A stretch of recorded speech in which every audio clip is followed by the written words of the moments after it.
for a gimmick. Well, you need to get away from me. Now you want to be my friend? Now you want to tell me I'm a good wrestler? Now you want to tell me I was this and that? Please. Anybody in particular you want to mention or not really? Not really. I don't even want to put them over. See, there's two arguments to this conversation. Bury them and mention their names and not a coward or nothing, or they're not even worth it. There you go. Why even put them over? I mean, I have a top 10 list, believe me, of pieces of shit, that don't know a wrist lock from a wristwatch or can't lace my boots. Right. Or weren't the athlete I was, or didn't pay the dues I did, or never even wrestled in a wrestling tournament, amateur tournament, junior high school, or college. I'm not saying I'm the degree of the Steiners either with their background, or a Brock Lesnar or anything either. Right. But I was a Florida State champion, so. Yeah, that's. And I don't mean from Mike Graham either. What's that again? Oh, from Mike Graham. Oh, yeah, I don't mean from Mike Graham. Mike I mean Graham, amateur. Yeah. I know what you mean. So, I do have a couple more questions for you, and sure. From a guy who came up in the territories and worked Mid-Atlantic, and we mentioned Dono, and then we mentioned Mid-South and Florida Championship. Worked the territories, global even, I guess you can argue, as a territory back in the Texas area. Yep. For somebody who saw all those territories, and now you kind of look at the business, and it really is just one, arguably two big companies out there. Is it obviously you have to be a fan to be in it, but does it bother you that the guys today have such few options? Or such few places even to learn and perfect their craft before they get to the big show? Yeah. I don't know. I don't look at that end. It's just business. That's just the way it is. It's too bad it can't be more. It was that way for a while, and then it just, like anything else, all good things come to an end.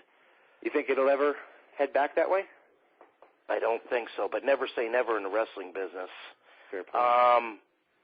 But you're not going to compete with Vince, and, you never say never because you just don't know what'll happen, but it hasn't happened yet, and he's the Mac Daddy of it. I mean, he's not just a billionaire. He's not just he knows this business, and he's brought it from, superstardom to mega icon. I mean, he's Hollywood status. He's brought it into sports entertainment, what it is. Mm-hmm. In fact, I heard you're not supposed to call it wrestling no more. That's true. Which is a bunch of crap. And you're not, by the way, you'll be glad to know that you're not a wrestler. You were a superstar. Yeah. That's okay. kind of... I'll try to remember that. Yeah. Yeah, I'm sure that's what Boris had in mind for you. Yeah, that and 10 cents will get you coffee. Where are you buying coffee? Huh? I said, where are you getting coffee for 10 cents? Yeah, exactly. That's what I'm saying. It makes no sense. There you go. Mm-hmm. So, I mean, it's great talking to you again, and I do want to ask you, though, about the dying days of WCW, because you just mentioned it, and, a lot of people look at that as... A lot of people that are listening to this interview are probably going to point to that as probably what you're talking about when you're sticking the middle finger up at guys saying, where are you now kind of thing. A lot of the guys that were kind of tarnishing the legacy or whatever you want to say of the WCW company. Was seeing the company at the end kind of sad to see? Because it seemed to me like it was a runaway train flying off the track. Mm-hmm. Did it feel that way as working? Yeah. I mean... I don't know. Rumor is Eric Bischoff spent too much money and ruined it. I mean, maybe if you let Kevin Sullivan and Arn Anderson and Ric Flair and wrestlers run it to a point, maybe it would have progressed a little bit better. But I didn't even like the way I was originally booked on Nitro's, Thunder's Saturday nights. Then it just, and some house shows, and then it just got to be Saturday nights, which my contract was the same, so I really didn't care. I did care about when, you always get a phone call, and I'll never forget, I was supposed to be, if I'm not mistaken, in Colorado, and, not even a phone call or nothing, and I had to search around and get a hold of Jimmy Hart or something. I mean, have some respect and give me a phone call. I don't care how busy you are. Come on, I'm on the active roster. That's not the way you do things. So you just kind of, like I said earlier, you kind of just felt lost in the shuffle there? Yeah, I didn't like the way, I liked the way things were going, and I wish it progressed, and And why couldn't I go on a board with Vince? Why couldn't I go with that? I'm just curious about that. But, you'll never find a really direct answer to that, Yeah, by the way, thanks, Jimmy Hart, for calling me, Well, did he actually call you or no? No, I think I had to get in touch with him. He's another one, no comment on that at all. Wow. Yeah. So, looking back at your career, I guess you already kind of mentioned it, but no regrets, no, wishing that you maybe had said, hey, look at me kind of thing in the boardrooms or anything like that? Or no, yeah. I just wish I could have stayed instead of wrestling the independents back in early 2000. I could have been with Vince still, or why couldn't I be an advisor, or why couldn't I be somewhere there? As far as loyalty, working for his dad and working for him, did nothing but worked my ass off. But of course, his comeback would be, well, I paid you, right, and he did. Right. But there's a lot of guys that I was there before that who ever heard of Fit Finley? And what about Barry Horowitz? I mean, nothing against Fit. He's he's good. I don't think he's there anymore. No, they fired him because they blamed him for some kind of anti-American thing, right? Right. That which seemed a little drummed up to me, but yeah, sounds like a clear setup. He did something and they wanted to get rid of him. But I hope he saved his money because he had a hell of a run. Yeah, he was there for a better part of 10 years. There's another one that's underrated. I mean, got it a little bit out of shape, just a little bit, but what a technician. Absolutely. I mean, supreme. And my wife is actually from England, so she actually, when she moved, she brought over some tapes of World of Sport over in England, and watching him back then is like, wow. Oh, yeah, difference when his hair was longer. Yeah. And I met him in Austria working for Otto once. Right. That's where I first met him, and some other English wrestlers and so forth. So, yeah, I wish I was there and wish, I could have made a little bit more money and so forth. But, again, what are you going to do? It's the guys that are, I'll tell you what would be really wrong is if you're somebody like Hulk Hogan or Shawn Michaels and you're bitching. No, man, you got nothing to bitch about. You're a millionaire. Shut it. You've did everything, So, but I'm saying that I haven't heard him say that, but that would be a crime. There you go. That'd be a real crime. There you go. So I got to ask you, we'll take it back to Global before we take it home, and that question is, my favorite match from your Global days was the one you won, the last man standing against Jerry Lynn. And I got to ask you, Jerry Lynn is one of those guys that kind of people put in the same boat as you, and kind of, I hate to say the hard luck club because I'm not trying to make you feel that way at all, but, kind of the guys that were better than they ever got credit for. And yeah, Jerry Lynn was good. Yeah. I could be wrong. Let me read about that. I don't think I've ever seen Jerry since that match, if I'm not mistaken. I didn't see him in WCW or WWF. If I did see him, it was very brief. And there in WWF, but they were, I think he went to WWF for a few matches while you were still there, and I think they shipped him to ECW. Okay, right. Yes. And then, is he still with TNA? Not as far as I know. In fact, I think he got injured, and I don't know if he's doing anything.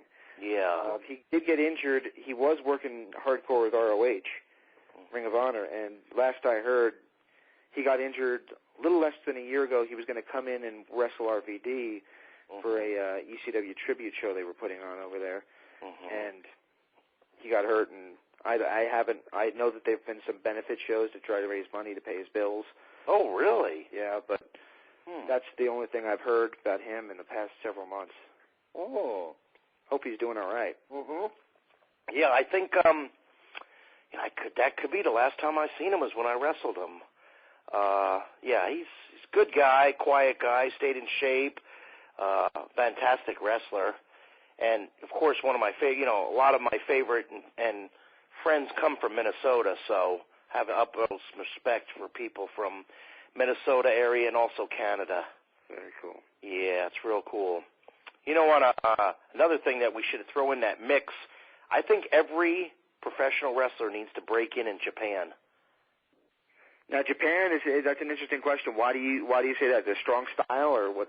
Strong style, and they treat it like a shoot, like they would boxing or UFC. you could be a superstar, and you're going out with the main eventer holding his towel or whatever. Utmost respect. I love that. And you're getting the hell beat out of you. You're taking bumps. You're doing this and doing that. Then you slowly, and you respect the business more, and you become a better worker and technician and star, if you want to call it that. I like that a lot. When I went there, they didn't look at me as what I wrestled in WCW or WWF, what I did. They looked at what I could do in that ring. They said, forget that. Come in there and show us what you got. And the same thing when I went to Austria for Otto Once. I have the utmost respect for it. They were judging Barry Horowitz's work, and that's it. Not Mr. Technical or Barry Horowitz the winner, what he did in the States and all that BS. See, I like that a lot. They don't look at you like that. That's why I've got the utmost respect for Otto Once. That man has been calling me 3 or 4 times. He called me in my career, had to turn him down because I was under contract. And he kept on pursuing, and I did go there. And I beat Franz Schumann opening night in the main event. People went silent. Not because they couldn't believe it, because he hasn't been beaten in 2 years. Wow. I come out of nowhere, and at least I may come out of nowhere, and you may watch me on WWF, but my style and my wrestling spoke for it all. It wasn't like he slipped on a banana peel. Right. Mm-hmm. So it's got to be great too to get that kind of respect that frankly you deserve too from the when they do let you kind of show what you can do. Because exactly. I think sometimes I would say it was more prevalent in the later years WWF and WCW. It felt to me like they kind of restricted you a little bit. They didn't want you to go out there and be the superstar they wanted. Well, let me tell you something. Every time I went out there, TV or whatever, if I got to shine, I did it. Now, granted, if they didn't want me to, you got to do what you're told, or you're not going to have a job and not going to fulfill my dream, and I'm not going to have what I have today. So I understand certain things, but you let me loose, and I'm going. There you go. I'm gonna go. I'm going to be the lawnmower, and you're going to be grass, and I'm coming right over you. There you go. Well, I'll let you go, but before I do, what is you mentioned that your dream has been exhausted, and you've lived it, and you've gotten a chance to be the wrestler, and everybody remembers you. I don't know a person on the planet. I mean, there was a big reaction on our Facebook page when we announced we were going to have you on. So really, I didn't even know that. Well, people are always a big fan of big-time WWF and WCW superstars, and obviously, our show, we've had everybody from basically everybody you mentioned in this conversation, from Hogan to Flair to Savage, who unfortunately just lost. We've had everybody on, and it's always great to have you on, and to have guys like you on, because normalcy in the world of professional wrestling is a rare thing, and I welcome it. Yeah.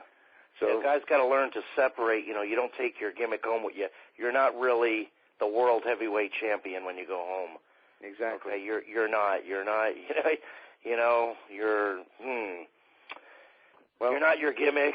You're not really a true warrior or whatever. You know what I mean? You're exactly. You're not really a warrior. I got you with that one. Yeah. Yeah, I mean that too. There you go. Yeah. There's not really a warrior or a real one. No. The ones I know, true ones are not him, and mostly they're in the UFC. There you go. That's true. That's true. Well, there's plenty I could ask you. In fact, I'm going to throw one last, since you just mentioned UFC, my final question for you. The talk amongst a lot of wrestling trainers that we have on, and Rip Rogers being one of them, and being many others, Kevin Knight up in New Jersey, a lot of them that we had on, all mentioned that UFC kind of stole wrestling's gimmick, and that people just want the believability back in wrestling, and that's what UFC provides to them, and that's why UFC's managed to capitalize on a lot of the wrestling fans. Do you believe that to be the case? No, that's not true at all. You don't think so? UFC has been around, I think, since 91, 90, I don't know the first action one. I guess the first big one was with Hoist Gracie. Right. No. They're shoot fighting, and that I didn't believe in it back then. I didn't like it. It was barbaric. Right. I'm not watching that. I could see that for free in any